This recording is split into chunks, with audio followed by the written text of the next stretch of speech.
조실 가로지르는 전개밖에 I don't want 나갑게 미래를 향해 트로피켓 지구는 쌓인 여정 속에 우리 모두의 드라이브 함께 타고 가자 The turning 충전을 가는 김을 파워. 안녕하세요, 여러분. 오늘도 저희 채널에 찾아와 주셔서 정말 감사합니다. 혹시 아직 구독 안 하신 분들은 지금 바로 구독 버튼 꾹 눌러주시고 좋아요와 알림 설정까지 해주시면 정말 감사하겠어요. 자, 여러분, 오늘은 정말 충격적인 뉴스를 가지고 왔습니다. 바로 트럼프 대통령과 일론 머스크 사이에 벌어진 엄청난 갈등이에요. 이거 진짜 대박적인 상황이거든요. 여러분 기억하시죠? 얼마 전까지만 해도 트럼프와 일론 머스크는 완전 찰떡궁합이었잖아요. 마치 치킨과 맥주, 삼겹살과 소주처럼 말이에요. 그런데 이제는 완전히 등을 돌리고 서로를 공격하고 있어요. 일론 머스크가 뭘 했냐면요. 아예 새로운 정당을 만들어버린 거예요. 이름이 뭐냐면 아메리카 파티라고 해요. 완전 대박이죠? 이게 얼마나 파격적인 건지 아시겠어요? 여러분, 미국 정치를 한국으로 비유해서 설명해 드릴게요. 우리나라도 여당과 야당이 있잖아요. 미국도 마찬가지로 공화당과 민주당 이 두 정당이 계속 권력을 주고받으며 정치를 해왔어요. 그런데 일론 머스크가 갑자기 야, 이거 완전 짬짬이 아니야? 이 두 정당이 사실상 하나의 정당처럼 행동하고 있어. 라고 말하면서 새로운 정당을 만든 거예요. 머스크는 이걸 유니파티라고 불렀어요. 우리말로 하면 하나의 정당이라는 뜻이죠. 완전 신랄한 비판이에요. 마치 우리나라에서 야, 여당이든 야당이든 결국 다 똑같아 라고 하는 것과 비슷해요. 자, 그럼 트럼프는 이거에 대해서 어떻게 반응했을까요? 완전 화가 났어요. 7월 7일, 그러니까 바로 어제죠. 트럼프가 에어포스 1에 타기 전에 기자들한테 뭐라고 했는지 아세요? 항상 두 정당 시스템이었고 제3의 정당을 만드는 것은 혼란만 가중시킬 뿐이다 라고 했어요. 완전 차갑죠? 그리고 몇 시간 후에는 자신의 소셜미디어인 트루스 소셜에 올라가서 일론 머스크를 완전히 깠어요. 머스크가 완전히 선을 넘었다 라고 하면서 전기차 의무화를 추진하고 있다 라고 비판했어요. 이게 얼마나 강한 표현인지 아시겠어요? 우리나라로 치면 쟤 완전 미쳤어 라고 하는 거와 비슷해요. 여러분 잠깐만요. 혹시 아직 좋아요 버튼 안 누르셨나요? 지금 바로 좋아요 버튼 꾹 눌러주세요. 그리고 댓글로 여러분의 생각도 남겨주시면 정말 감사하겠어요. 자, 그럼 이 두 사람이 왜 이렇게 싸우게 됐을까요? 사실 이들은 예전에 완전 베스트 프렌드였어요. 일론 머스크는 트럼프 행정부에서 정부 효율성 부서라는 곳의 수장을 맡았어요. 이 부서의 줄임말이 뭐냐면 도지예요. 완전 재미있는 이름이죠? 이 부서가 뭘 하는 곳이냐면요. 정부 지출을 줄이는 일을 해요. 우리나라로 치면 정부 예산 아끼기 프로젝트라고 생각하시면 돼요. 머스크가 이 일을 맡은 이유는 그가 사업가로서 효율성을 추구하는 사람이기 때문이에요. 그런데 문제가 생겼어요. 트럼프가 빅 뷰티풀 빌이라는 법안을 추진하고 있는데 이 법안이 나라 빚을 5조 달러나 늘린다는 거예요. 5조 달러요. 이게 얼마나 큰 돈인지 아시겠어요? 우리나라 돈으로 계산하면 약 6,500조 원이에요. 완전 천문학적인 숫자죠. 이건 마치 가계부를 정리하라고 시켜놓고 갑자기 야, 롤스로이스 10대 사자 라고 하는 것과 같아요. 머스크 입장에서는 완전 황당한 거죠. 자기가 열심히 정부 지출을 줄이려고 노력하고 있는데 대통령이 갑자기 엄청난 돈을 쓰겠다고 하니까 말이에요. 마치 다이어트 중인 사람한테 치킨 먹으러 가자 라고 하는 것과 비슷해요. 그리고 여기서 또 다른 갈등 포인트가 나왔어요. 바로 전기차 문제예요. 트럼프는 머스크가 전기차 의무화를 추진한다고 비판했는데 사실 이건 좀 복잡한 문제예요. 트럼프는 자신의 최신 세금 법안에서 전기차 인센티브를 의도적으로 제외했다고 했어요. 그러면서 미국인들은 휘발유차든 하이브리드든 아니면 다른 새로운 기술이든 연방정부의 강제 없이 자유롭게 선택할 수 있어야 한다 라고 강조했어요. 여러분 잠깐만요. 혹시 아직 알림 설정 안 하셨나요? 지금 바로 종 모양 버튼 눌러서 알림 설정해주세요. 그래야 저희가 새로운 영상 올릴 때마다 바로 알 수 있거든요. 근데 재미있는 건 뭐냐면요. 일론 머스크도 사실 전기차 세금 크레딧을 없애는 것에 대해서는 찬성이에요. 단 조건이 있어요. 석유나 가스 같은 다른 산업에 대한 인센티브도 함께 없애야 한다는 거예요. 이건 정말 흥미로운 포지션이에요. 머스크는 테슬라의 CEO잖아요. 그런데 자신의 회사에 유리한 전기차 혜택을 없애자고 하는 거예요. 이게 얼마나 파격적인 건지 아시겠어요?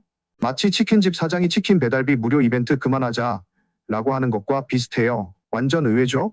머스크는 이런 입장을 몇 년 동안 유지해왔어요. 그리고 소비자들에게 전기차 구매를 강제하는 것에 대해서도 지지하지 않는다고 명확히 했어요. 그럼 머스크의 새로운 정당인 아메리카 파티는 뭘 하려고 하는 걸까요? 머스크가 X에 올린 포스트를 보면요. 이 정당은 2025년과 2026년의 의회 선거에 집중할 거라고 해요. 당장 대통령 후보를 내세우지는 않겠다는 뜻이에요. 이건 정말 전략적인 접근이에요. 마치 우리나라에서 새로운 정당이 갑자기 대통령 선거에 뛰어들지 않고 먼저 국회의원 선거부터 차근차근 시작하는 것과 비슷해요. 머스크는 양당 모두 국가 부채 증가에 기여하고 있다고 비판했어요. 그리고 정부 효율성 부서의 작업이 트럼프의 빅 뷰티풀 빌 때문에 무용지물이 될 거라고 했어요. 이게 얼마나 강한 비판인지 아시겠어요?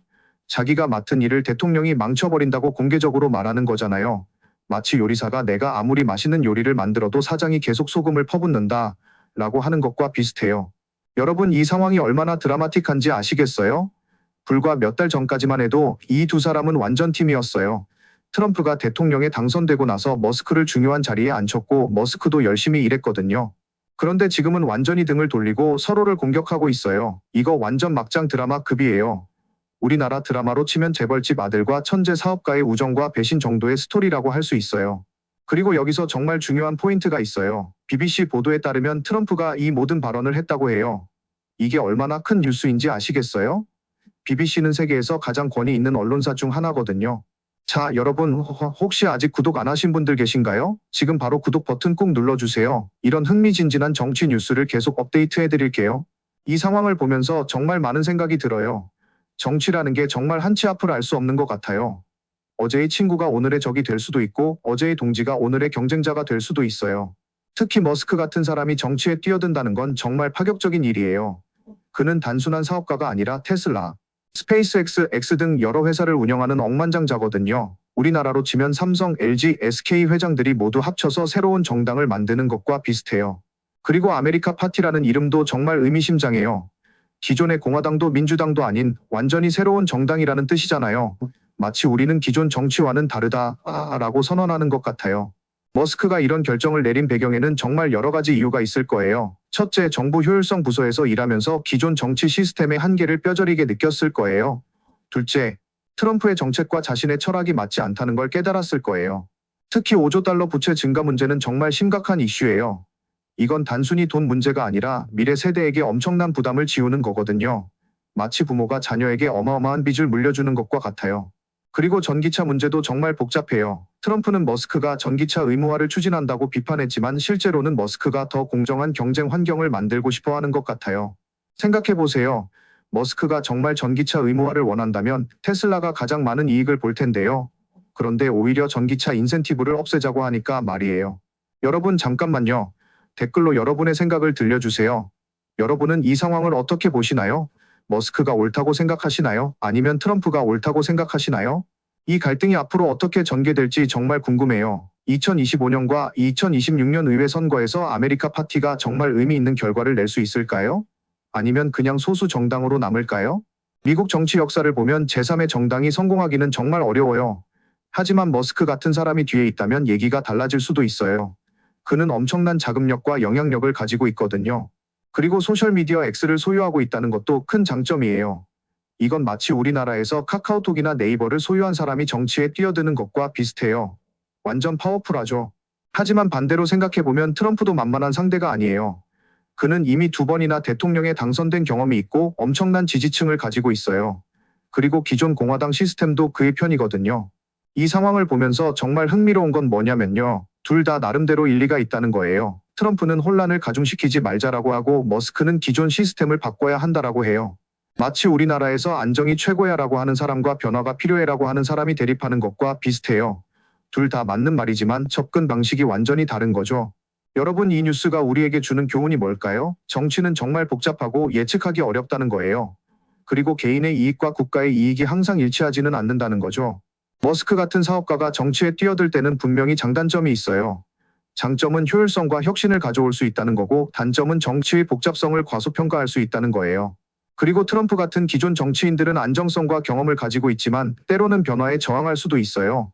이런 갈등이 민주주의의 건전한 발전에 도움이 될 수도 있어요. 자, 여러분, 오늘 영상이 도움이 되셨나요? 그렇다면 좋아요 버튼 꾹 눌러주시고 구독과 알림 설정까지 해주세요. 그리고 댓글로 여러분의 생각을 들려주세요. 여러분은 이 상황을 어떻게 보시나요? 머스크의 새로운 정당이 성공할 수 있을까요? 아니면 트럼프가 말하는 것처럼 혼란만 가중시킬까요? 다음 영상에서는 이 상황이 어떻게 전개되는지 계속 업데이트 해드릴게요. 그리고 혹시 놓친 뉴스가 있으면 댓글로 알려주세요. 오늘도 끝까지 시청해주셔서 정말 감사합니다. 다음 영상에서 또 만나요. 안녕.